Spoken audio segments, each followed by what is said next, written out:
Dans un petit village niché au creux de la savane africaine, une jeune femme du nom de Malia mettait au monde un fils. Elle n'avait que 17 ans et était terrifiée. Son père, un homme rigide attaché aux traditions, n'acceptait pas l'idée d'un enfant hors mariage. La honte pesait sur elle comme un fardeau insupportable. Désespérée, Malia prit une décision tragique, abandonner son fils. Elle marcha jusqu'aux berges du grand fleuve, et la gorge nouée, déposa le nouveau-né dans un panier d'osier, espérant qu'il trouverait un destin plus clément loin d'elle.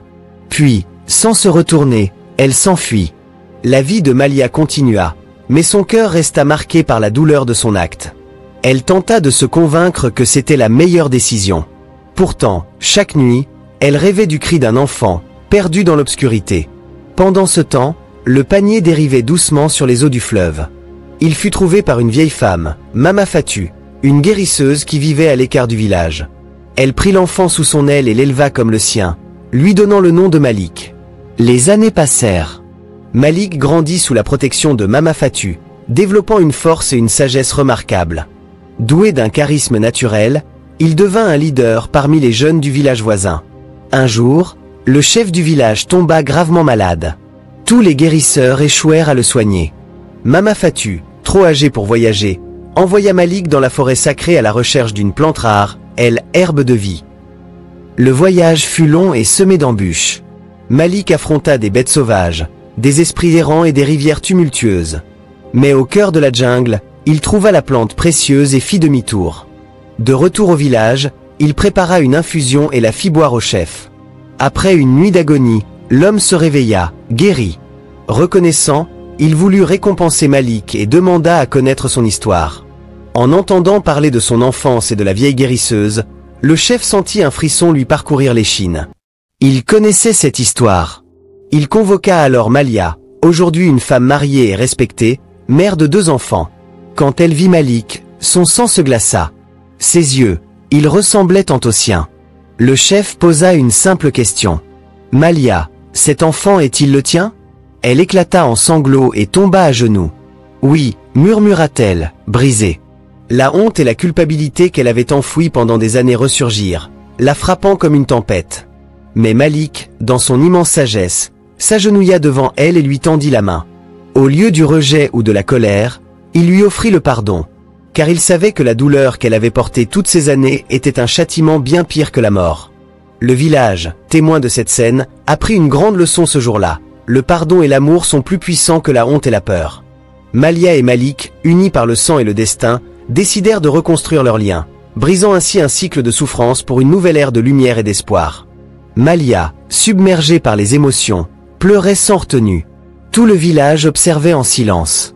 Certains murmuraient, d'autres détournaient le regard, mal à l'aise face à ce drame qui se jouait sous leurs yeux. Mais Malik, dans son infinie sagesse, savait que le chemin du pardon ne s'arrêtait pas là. Il prit la main de Malia et déclara devant tous. « Le passé ne peut être changé, mais nous pouvons choisir l'avenir. » Ces mots résonnèrent dans le cœur de Malia comme une mélodie d'espoir. Pourtant, elle n'arrivait pas à croire qu'il puisse réellement lui pardonner. « Je t'ai abandonné. Je t'ai laissé dériver sur un fleuve, seul et sans défense. Comment peux-tu me pardonner ?» Sanglota-t-elle. « Parce que je suis ici aujourd'hui, debout, vivant et fort. Ce que tu as fait ne m'a pas détruit, il m'a façonné. Je suis devenu celui que je suis grâce aux épreuves que j'ai traversées. » Le chef du village prit alors la parole. « Malia, le destin t'offre une seconde chance. Mais la rédemption ne s'obtient pas seulement avec des larmes, elle se construit avec des actes. » Tout le village attendait. Que ferait Malia? Comment pourrait-elle réparer ce qui avait été brisé? Malia comprit qu'elle ne pouvait pas simplement demander pardon. Elle devait prouver, à Malik et à elle-même, qu'elle était prête à affronter ses erreurs. Elle quitta sa maison et se rendit chez Mama Fatou, la femme qui avait élevé son fils à sa place. Devant la vieille guérisseuse, elle s'agenouilla et posa son front contre la terre. « Mère, je suis venue demander pardon. Vous avez élevé mon fils alors que je l'avais abandonné. Vous lui avez donné l'amour et la sagesse que j'aurais dû lui offrir. Comment puis-je réparer cela ?» Mama Fatou, qui avait vu tant d'histoires se jouer sous ses yeux fatigués, lui sourit doucement. « Le pardon ne se mendie pas, ma fille. Il se mérite. Reste avec moi et apprends. » Ainsi, Malia devint l'élève de Mama Fatou. Elle apprit les secrets des plantes, des potions et des remèdes. Elle soigna les malades du village, apporta son aide aux femmes enceintes et s'occupa des orphelins. Chaque jour, elle gagnait un peu plus le respect de ceux qui, autrefois, la jugeaient. Mais le plus dur restait à venir. Comment se faire accepter par Malik? Malik observait de loin les efforts de sa mère. Il voyait son humilité, son dévouement. Mais une question restait en suspens dans son cœur. Si elle avait une seconde chance, ferait-elle le même choix? Un jour, une jeune femme du village, Adama, tomba enceinte hors mariage. Son père, furieux, menaça de la bannir. Les anciens du village se réunirent et la sentence tomba. Si elle gardait l'enfant, elle serait rejetée. Malia se leva alors au milieu de l'assemblée et s'exclama: « Non, nous ne devons pas répéter les erreurs du passé. J'ai abandonné mon fils par peur et par honte, et j'ai porté ce fardeau toute ma vie. Si j'avais eu une main tendue, si j'avais eu quelqu'un pour me dire que je n'étais pas seul, j'aurais fait un autre choix. Aujourd'hui, je tends cette main à Adama. Qui d'autre me suivra ?» Un silence pesant s'abattit sur l'assemblée. Puis, une femme se leva, puis une autre. Finalement, plusieurs villageoises s'approchèrent d'Adama et l'entourèrent, lui offrant protection et soutien. Malik, voyant cela, sentit une chaleur nouvelle dans son cœur. C'était là la réponse qu'il attendait. Malia avait changé. Il s'approcha alors de sa mère, la regarda dans les yeux et dit: « Tu n'as plus besoin de prouver quoi que ce soit. Je suis fier d'être ton fils. » Malia éclata en sanglots, mais cette fois, ce n'était plus des larmes de regret. C'étaient des larmes de libération. Malia et Malik, enfin réunis, devinrent un symbole de réconciliation dans le village. Malia poursuivit son apprentissage auprès de Mama Fatou et devint une guérisseuse respectée. Elle aida les mères, protégea les enfants et enseigna aux jeunes filles qu'il existait toujours un autre choix. Quant à Malik, il devint un grand leader. Il guida son peuple avec sagesse, brisant les anciennes traditions qui condamnaient les mères et les enfants. Le village, autrefois prisonnier de ses coutumes, évolua grâce à eux. Et ainsi, ce qui avait commencé par une tragédie devint une légende de pardon, d'amour et de renaissance. Les années passèrent, et le village prospéra sous la guidance de Malik et la sagesse de Malia. Ce qui avait été un lieu de jugement sévère et d'injustice devint un sanctuaire d'espoir et d'entraide. Mama Fatou, vieillissante, sentit que son temps était venu. Elle convoqua Malia et Malik dans sa case, les mains tremblantes mais les yeux pétillants d'amour. Le fleuve de la vie continue de couler, mes enfants. Vous avez appris, grandi et réparé les blessures du passé. Maintenant, c'est à vous de veiller sur ceux qui viendront après. Elle tendit un petit sachet de graines à Malia. Ce sont des graines du baobab sacré. Plante-les près du village. Il deviendra un symbole de résilience et de renaissance. Un jour, quand le vent soufflera à travers ses branches, on entendra l'histoire de votre rédemption. Malia prit les graines avec respect, comprenant la profondeur du message. Malik et Malia avaient changé leur destin, mais la vie réservait toujours des épreuves. Un jour, une terrible sécheresse frappa la région. Les rivières s'asséchèrent, les récoltes moururent, et la famine menaçait le village. Beaucoup désespéraient. Mais Malik se souvint des paroles de Mama Fatou. Le fleuve de la vie continue de couler. Il rassembla les villageois et dit: « Nous avons affronté la honte, la peur et l'abandon. Cette sécheresse n'est qu'une autre épreuve. Si nous nous unissons, nous survivrons. » Malia et les guérisseurs utilisèrent leurs connaissances pour trouver des plantes résistantes à la sécheresse. Les jeunes partirent en expédition pour chercher de nouvelles sources d'eau. Après des mois de lutte, la pluie revint enfin. Et avec elle, la vie.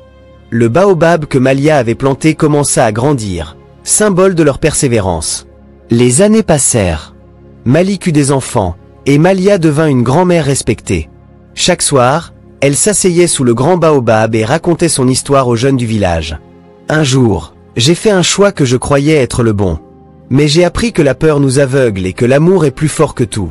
Les enfants écoutaient avec fascination, apprenant ainsi que le pardon et la résilience étaient les clés d'un avenir meilleur.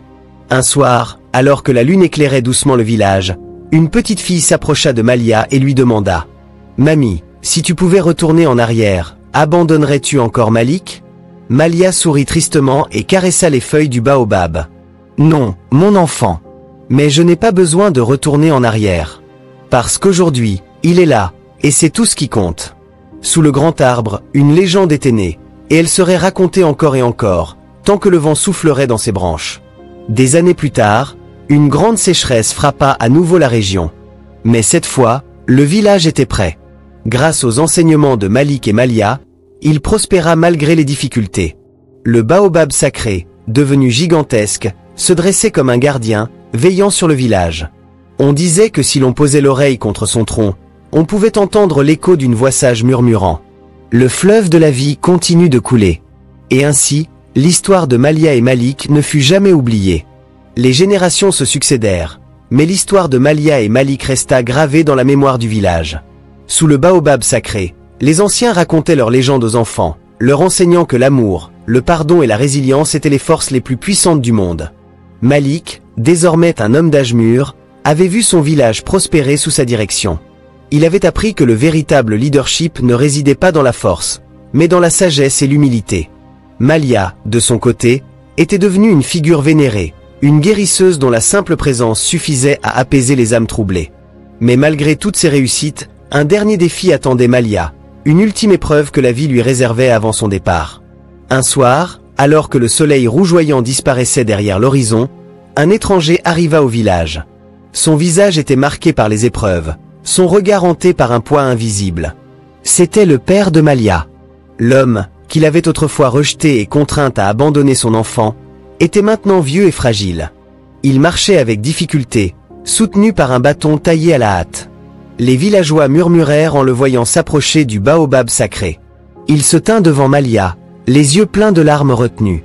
Malia, sa voix était rauque et hésitante. « Toute ma vie, j'ai cru faire ce qui était juste. Je pensais défendre notre honneur, protéger notre lignée. Mais en te chassant, en t'obligeant à abandonner ton fils, j'ai compris trop tard que j'avais détruit ce que j'aimais le plus. » Malia le regarda longuement, un mélange d'émotions traversant son visage. Puis, sans un mot, elle prit une calebasse d'eau et la lui tendit.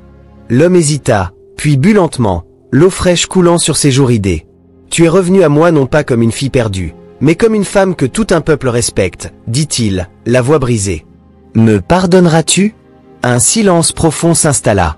Tout le village retenait son souffle. Puis, Malia posa doucement sa main sur celle de son père. « Je t'ai déjà pardonné, il y a bien longtemps. » L'homme s'effondra en larmes, et Malia le prit dans ses bras comme une mère réconforte un enfant perdu. Ce jour-là, la boucle du passé fut enfin refermée. Les saisons passèrent, et Malia sentit que son temps sur cette terre touchait à sa fin. Son corps était fatigué, mais son cœur était en paix. Un soir, elle appela Malik auprès d'elle sous le grand baobab. « Mon fils, mon plus grand trésor. Ma vie fut faite d'erreurs, mais aussi de miracles. Tu es l'un de ces miracles. Lorsque je partirai, souviens-toi toujours que notre histoire n'est pas une tragédie, mais une leçon. Une leçon d'amour, de courage et de pardon. » Malik, le cœur lourd, hocha la tête. « Mère, ton nom vivra à jamais dans ce village. Ton sacrifice, ta sagesse, ton amour, tout cela ne disparaîtra jamais. » Cette nuit-là, Malia s'endormit sous le grand baobab. Au matin, elle ne se réveilla pas. Mais lorsqu'un vent doux souffla à travers les branches de l'arbre sacré, les villageois jurèrent entendre une voix murmurante. « Le fleuve de la vie continue de couler. » Malik, devenu un vieil homme à son tour, veilla sur le village avec la même sagesse que sa mère. Les jeunes venaient toujours écouter l'histoire du baobab sacré, et les enfants posaient leurs petites mains contre son tronc, espérant sentir l'écho d'un passé qui les guidait vers l'avenir. Et ainsi, sous l'ombre du grand arbre, la légende de Malia et Malik vécut à jamais, transmise de génération en génération, aussi immortelle que le fleuve qui continuait de couler vers l'infini.